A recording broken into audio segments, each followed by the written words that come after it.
This is question number 9 of exercise 5.2 chapter 5 class 12 mathematics NCERT। चलिए question कुछ इस तरह है कि फंक्शन आपको मोड में दे रखा है modulus of x minus one, और यहाँ पे जो x है वो एक रियल नंबर का एलिमेंट है। अच्छा, क्वेश्चन ये कह रहा है क्या ये function x is equal to 1 पर डिफरेंशिएबल है या नहीं है। हमें ये प्रूव करके बताना है कि ये function x is equal to 1 पर डिफरेंशिएबल नहीं है, not differentiable at x is equal to 1। ठीक है, दो मेथड से हम इसको सॉल्व कर सकते हैं। पहला मेथड हम ग्राफ बना के कर सकते हैं, y वर्सेस x एक्सिस का अगर हम ग्राफ बनाएं। दिस इज ओरिजिन, यहाँ पे होगा x इज इक्वल टू 1, यहाँ पे होगा x इज इक्वल टू 2, यहाँ पे होगा x इज इक्वल टू 3, यहाँ पे नेगेटिव नंबर्स चलेंगे, यहाँ पे वैल्यू आ जाएगी जो भी फंक्शन की वैल्यू है। This y is equal to fx, इसको हम fx भी मान सकते हैं। अगर हम ग्राफ ड्रॉ करने की कोशिश करें तो अगर हम x की जगह पर वैल्यू डालते हैं 1, तो 1 माइनस 1 विल बी 0, तो फंक्शन की वैल्यू आ रही है 0। तो अगर x की वैल्यू हम 1 डालेंगे तो फंक्शन की वैल्यू आ जाएगी 0। अगर x की वैल्यू 2 डालेंगे तो 2 माइनस 1 विल बी 1, और 1 इज पॉजिटिव, तो mod of positive number will be also positive. तो 2 पर वैल्यू आ गई 1, 3 पर वैल्यू आ जाएगी 2। तो ये ग्राफ कुछ इस तरह चलेगा। After x is equal to 1 ये ग्राफ ऐसे चलेगा। Before x is equal to 1 अगर आप 0 डालेंगे x की जगह पर, तो अगर हम इसकी जगह पर 0 पुट करेंगे तो 0 minus 1 will be minus 1, minus 1 का मॉड विल बी पॉजिटिव, तो आ जाएगा आपका y इज इक्वल टू 1। ठीक है, तो x इज इक्वल टू 0 पर y इज इक्वल टू 1 आ गया, x is equal to minus 1 पर y इज इक्वल टू 2 आ जाएगा। तो ये ग्राफ यहाँ पे कुछ इस तरह से चलेगा। ठीक है, अच्छा, डिफरेंशिएशन का मतलब बेसिकली होता है स्लोप। तो हमें यहाँ से बिल्कुल क्लियर है कि x इज इक्वल टू 1 के बाद स्लोप है पॉजिटिव और x इज इक्वल टू 1 के पहले स्लोप है नेगेटिव। तो स्लोप आ रहा है इस डायरेक्शन में negative, x is equal to 1 से पहले आ रहा है नेगेटिव और x इज इक्वल टू 1 के बाद आ रहा है पॉजिटिव। तो अगर इधर अलग स्लोप है इधर अलग स्लोप है तो इस पॉइंट पर फंक्शन डिफरेंशिएबल नहीं है। अगर स्लोप सेम रहता तो ये फंक्शन डिफरेंशिएबल होता। तो हमें यहाँ से पता लग गया कि x इज इक्वल टू 1 पर ये फंक्शन डिफरेंशिएबल नहीं है। अच्छा, लेकिन बोर्ड वाले इस सॉल्यूशन को वैलिड नहीं समझते हैं। तो बोर्ड में करने के लिए फिर हम क्या करें, बोर्ड में करने के लिए एनसीईआरटी ने हमें एक फॉर्मूला दिया स्लोप निकालने का, that is limit h tending to 0 plus और 0 minus and f c plus h minus f c divided by h।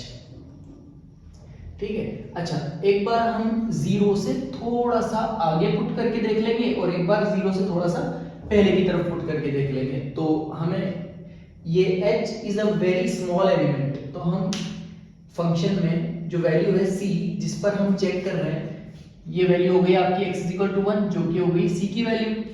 तो अब हम 1 से थोड़ा आगे और 1 से थोड़ा पहले चेक कर लेंगे क्या जो स्लोप है वो सेम आ रहा है या नहीं। तो हमें पता लग जाएगा इस फॉर्मूले से कि ये फंक्शन डिफरेंशिएबल है x इज इक्वल टू 1 पर या नहीं है। चलिए, तो this is our formula. c की वैल्यू हमें पता चल गई कि c की वैल्यू है 1।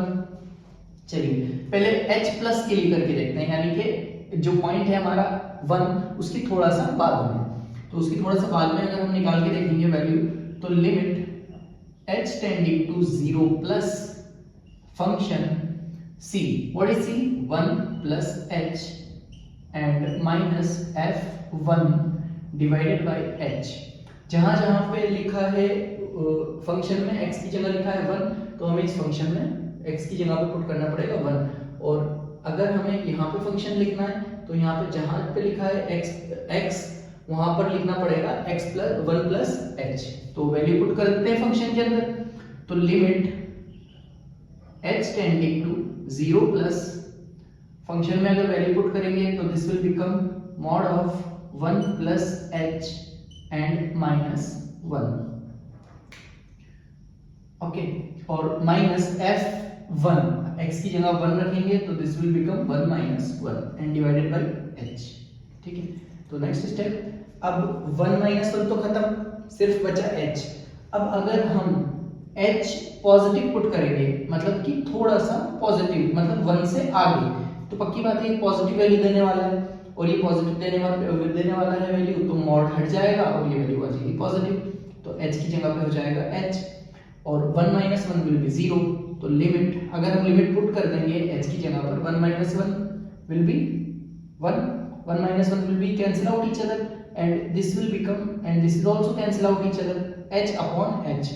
तो अगर हम लिमिट पॉजिटिव पुट करेंगे तो आंसर आएगा पॉजिटिव, तो ये हो जाएगा आपका h upon h, and this will be plus 1, h से h कैंसिल हुआ, आंसर आया प्लस 1। इसी तरह से ये कहलाती है right hand limit, r h l। इसी तरह से हम लेफ्ट हैंड लिमिट थोड़ा सा पहले की तरफ देख लें, जिसको हम बोलेंगे left hand limit. Left hand limit में अगर हम देखेंगे तो फॉर्मूला लगेगा सेम, h टेंडिंग टू हो जाएगा 0 माइनस, जिस तरह हमने पहले 0 प्लस किया अब हो जाएगा 0 माइनस। फॉर्मूला लगेगा same, f c plus h, c will be 1, तो 1 plus h minus F C की जगह पे हम पुट कर देंगे 1 एंड डिवाइडेड बाय h। ठीक है, चलिए फंक्शन में पुट करते हैं वैल्यू, जिस तरह यहाँ की इस तरह यहाँ पे करेंगे। Limit h tending to 0 minus, अब फंक्शन में हमें रखना है जहाँ पे x है वहाँ पे रखना है 1 प्लस h, तो हम लिख देंगे mod of 1 plus h minus 1 minus, function में वैल्यू पुट करेंगे 1 तो 1 माइनस 1, मॉड ऑफ 1 माइनस 1 और डिवाइडेड बाय h। चलिए this plus 1 and minus 1 cancel out each other, this will be 0, and this plus 1 and this minus 1 will also cancel out each other, तो h upon h, लेकिन इस बार h थोड़ा सा left hand side में है, negative side में है, तो h अगर नेगेटिव होगा तो मॉड वैल्यू देगा नेगेटिव, नेगेटिव साइड में वैल्यू नेगेटिव आएगी, जिसकी वजह से ओवरऑल जो वैल्यू बनेगी जब हम लिमिट हटाकर ये वैल्यू पुट करेंगे तो h बनेगा नेगेटिव, तो यहाँ आ जाएगा minus of h and divided by h, तो हमारा आंसर आया -1। तो यहाँ से क्लियर हो रहा है कि लेफ्ट हैंड लिमिट और राइट हैंड लिमिट दोनों बराबर नहीं है, तो हम कह सकते हैं this function will not differentiable at x is equal to 1। ठीक, अगर हमने ग्राफ बनाया था तो ग्राफ हमारा कुछ इस तरह से आया था, ये 1 था और 1 के पहले पीछे 1 के लेफ्ट हैंड साइड में ग्राफ ऐसे जा रहा है और राइट हैंड साइड में ग्राफ ऐसे जा रहा है। इसका स्लोप आ रहा है आपका पॉजिटिव, इसका स्लोप आ रहा है आपका नेगेटिव, तो पक्की बात है यहाँ पे ये फंक्शन डिफरेंशिएबल नहीं है क्योंकि स्लोप हो रहा है चेंज। ठीक है,